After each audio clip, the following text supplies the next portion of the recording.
وَلَقَدْ يَسَّرْنَا الْقُرْآنَ لِلذِّكْرِ فَهَلْ مِن مُّدَّكِرٍ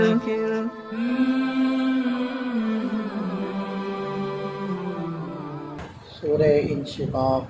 اعوذ باللہ من الشیطان الرجیم، بسم اللہ الرحمن الرحیم۔ اذا السماء انشقت، جب آسمان پھٹ پڑے گا۔ انشقاق کہتے ہیں پھٹنے کو، اور جیسے سابقہ صورتوں میں قیامت کے احوال کو ذکر کیا گیا، اس صورت میں بھی قیامت کے احوال کو بیان کیا گیا ہے۔ وَأَذِنَتْ لِرَبِّهَا وَحُقَّتْ، اور آسمان اپنے رب کی بات کو مان لے گا، اپنے رب کی بات کو سن کر مان لے گا۔ وَحُقَّتْ، اور اس پر یہی لازم ہے کہ وہ یہ کرے۔ وَإِذَا الْأَرْضُ مُدَّتْ، اچھا یہ جو فرمایا کہ اس پر یہی لازم ہے کہ وہ یہ کرے، کیونکہ انسان اور جنات کے علاوہ جتنی بھی مخلوق ہے تکوینی طور پر وہ جکڑی ہوئی ہے اللہ کے حکم میں، اس کے اندر اختیار ہی نہیں ہے کہ وہ نافرمانی کرے۔ سورج کی مجال نہیں ہے کہ وہ اپنے وقت کے مطابق نہ نکلے، چاند کی مجال نہیں ہے کہ وہ اپنی حرکت چھوڑ دے، زمین کی مجال نہیں ہے کہ وہ اگانا چھوڑ دے، پانی کی مجال نہیں ہے کہ وہ بہنا چھوڑ دے۔ یہ اس کو کہتے ہیں تکوینی امور، اس کے اندر وہ بندھے ہوئے ہیں۔ وَإِذَا الْأَرْضُ مُدَّتْ، اور جب زمین کو پھیلا دیا جائے گا، جیسے ربڑ والی چیزیں نہیں ہوتی، ربڑ کو پکڑ کے کھینچو تو وہ پھیل جاتی ہے، تو اس طریقے سے زمین کو پھیلا دیا جائے گا، کیونکہ جو موجودہ زمین ہے جب اس کے اوپر اولین آخرین اکٹھے ہوں گے حساب کتاب کے لیے تو یہ زمین تنگ پڑ جائے گی، پھر زمین کو پھیلا دیا جائے گا کھینچ کر، اور زیادہ چوڑا کر دیا جائے گا تاکہ اولین آخرین اس کے اوپر آ سکیں۔ وَأَلْقَتْ مَا فِيهَا وَتَخَلَّتْ، اور زمین ان تمام بوجھوں کو ڈال دے گی، یعنی نکال باہر پھینکے گی جو اس کے اندر ہیں، چاہے وہ مردوں کی شکل کے اندر بوجھ ہوں، مردے باہر آ جائیں گے، چاہے وہ مختلف معدنیات کی شکل کے اندر بوجھ ہوں، وہ زمین باہر نکال دے گی۔ وَتَخَلَّتْ، اور خالی ہو جائے گی۔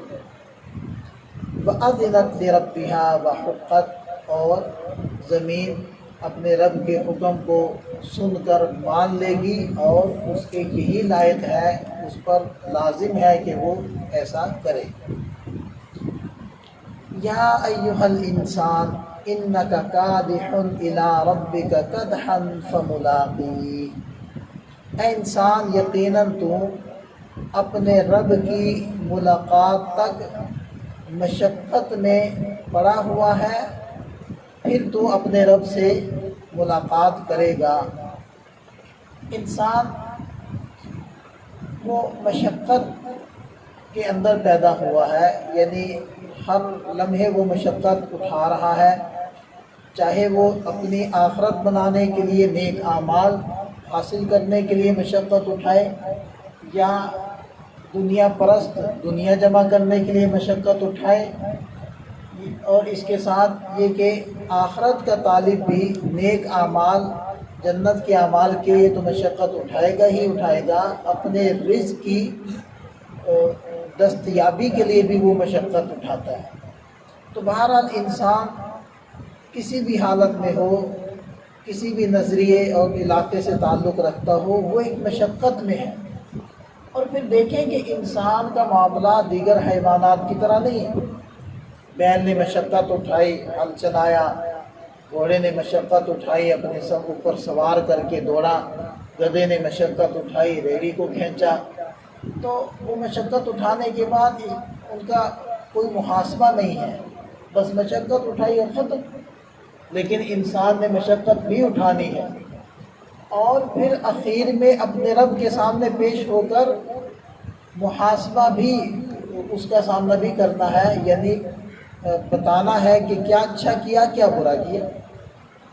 آپ مثلاً یہ دیکھیں کہ ایک آدمی ایک مریض کی تیمارداری میں لگا ہوا ہے، اس کو دوا دینا، اس کے کپڑے تبدیل کروانا، اس کو کروٹ دینا، اس کو بٹھانا چلانا وغیرہ، اور یہ سارے کام اس نے سارا دن کرنے ہیں، اور شام کو حساب کتاب بھی دینا ہے کہ کیا اچھا کیا کیا برا کیا۔ تو یہ ہے کہ مشقت تو ہے ہی ہے، پھر اپنے رب کے سامنے پیشی ہے اور اچھے کیے کا جواب دینا ہے۔ فَأَمَّا مَنْ أُوتِيَ كِتَابَهُ بِيَمِينِهِ، بہرحال وہ لوگ جن کا نامہ اعمال دائیں ہاتھ میں دیا جائے گا، فَسَوْفَ يُحَاسَبُ حِسَابًا يَسِيرًا، تو ان لوگوں کا آسان حساب لیا جائے گا۔ اور آسان حساب کی تشریح نبی پاک صلی اللہ علیہ وسلم نے یہ فرمائی کہ اعمال نامہ اللہ تعالیٰ کے سامنے پیش ہوگا، لیکن اللہ تعالیٰ پھر پوچھیں گے نہیں کہ تم نے یہ کیوں کیا اور یہ کیوں نہیں کیا، بلکہ ایک نظر دے کر فرمائیں گے چلو معاف کیا۔ یہ ہے حساب یسیرا۔ اس لیے نبی پاک صلی اللہ علیہ وسلم نے امت کو یہ دعا سکھائی ہے کہ اللہ تعالیٰ سے یہ دعا کیا کرو کہ اللہ حساب یسیرا، آسانی والا حساب کتاب میں آسانی والا معاملہ فرمائیے۔ اس لیے کہ اگر اس نے کسی بات کے بارے میں پوچھ لیا تو بس انسان پھنس گیا، وہ جواب نہیں دے سکتا، کہ اس کی نعمتیں بہت ہیں اور انسان کا شکر ادا کرنا تو بہت دور کی بات ہے، وہ اپنے رب کی ہوئی نعمتوں کو تو گن بھی نہیں سکتا، ان کا شکر کیا ادا کرے۔ اور پھر عبادات جیسی ہم کرتے ہیں بس ہمیں ہی پتہ ہے اور اللہ کو پتہ ہے کہ ہم کیا کریں۔ پوری نماز گزر جاتی ہے، ہمیں یہ بھی نہیں پتہ ہوتا نماز کے بعد کہ امام صاحب نے صورتیں کون کون سی تلاوت کی، صورتیں کون کون سی تلاوت کی ہیں، پھر صورتیں میں کیا تلاوت کیا ہے، کیا آپ نے معنی مفہوم سمجھا ہے، کتنا دھیان اپنے رب کی طرف گیا ہے۔ ہمارا معاملہ تو بالکل ایسا ہو گیا کہ ایک اللہ والے نے سے جب پوچھا گیا کہ حضرت آپ کو کبھی نماز میں دنیا کا خیال بھی آیا؟ انہوں نے فرمایا کہ مجھے نماز سے باہر کبھی دنیا کا خیال نہیں آیا۔ اور ہم سے اگر پوچھا جائے کہ جی حضرت آپ کو کبھی بازار میں بھی اللہ کا دھیان آیا، تو ہم نے کیا کہنا ہے، ہمیں کبھی نماز میں اللہ کا دھیان نہیں ہے۔ بس وہ ہماری جو عبادات ہے نا وہ عادات بن چکی، بس ایک عادت ہے، جیسے ایک مشین کا آپ نے بٹن دبایا بس وہ کام کرنا شروع کر دے گی، جتنی آپ نے اس کو کمانڈ دی ہے وہ پورا وہ کام کر کے رک جائے گی۔ بس یہی والا ہمارا معاملہ ہے، بس اللہ اکبر کیا امام کے پیچھے، بس ایک مشین چل پڑی ہے، جب سلام پھرنا ہے تو مشین نے بند ہو کر بیٹھ جائے۔ کیا کیا کیا ہے اس نماز پڑھنے کے بعد؟ کوئی ایمان میں ترقی ہوئی ہے؟ کچھ نہیں۔ وَيَنْقَلِبُ إِلَىٰ أَهْلِهِ مَسْرُورًا، اور یہ شخص جس کا آسان حساب ہوگا اپنے گھر والوں کی طرف خوش و خرم لوٹے گا، ہنستا ہوا مسکراتا ہوا، میں کامیاب ہو گئے۔ وَأَمَّا مَنْ أُوتِيَ كِتَابَهُ وَرَاءَ ظَهْرِهِ، بہرحال جس شخص کو اس کا نامہ اعمال اس کی پیٹھ پیچھے سے دیا جائے گا، ایک تو بائیں ہاتھ میں ملے گا، دوسرا وہ پیٹ کے اندر سے نکال کر اس کا بایاں ہاتھ پیچھے کمر کی جانب نکال دیا جائے گا، اور پھر اس میں نامہ اعمال پکڑایا جائے گا۔ فَسَوْفَ يَدْعُو ثُبُورًا، پھر وہ موت پکارے گا کہ موت آ جائے مجھے ختم کر دے، میں بچوں ہی نہ، تاکہ اب یہ جو اس کے بدلے کے اندر اب میرے ساتھ جو ہونا ہے اب وہ کون برداشت کرے؟ وہ کہے گا کہ جی میں مر جاؤں، ختم ہو جاؤں، مٹی ہو جاؤں اور موت مجھے نمٹا دے۔ حیوانات کو دے کر کہے گا کہ کاش میں بھی ان کی طرح مٹی ہو۔ حضرت ابوبکر صدیق رضی اللہ عنہ اور دیگر صحابہ کرام کے بارے میں آتا ہے، وہ باہر نکل جاتے، کبھی درخت پر چہچہاتی چڑیا کو دیکھتے، کبھی گھاس چرتے جانور کو دیکھتے اور کہتے کہ تو کتنا مزے میں ہے، کھاتا پیتا ہے، مر جائے گا، تجھ سے کوئی حساب نہیں، میں نے تو اپنے رب کے سامنے پیش ہونا ہے، کاش میں بھی تیرے جیسا حیوان ہوتا، بس مر جاتا۔ وَيَصْلَىٰ سَعِيرًا، وَيَصْلَىٰ سَعِيرًا، اور پھر وہ دہتی ہوئی آگ کے اندر داخل ہوگا۔ انہ کان فی اہلہ مسرورا، وہ اپنے گھر والوں میں بڑا خوش و خرم تھا۔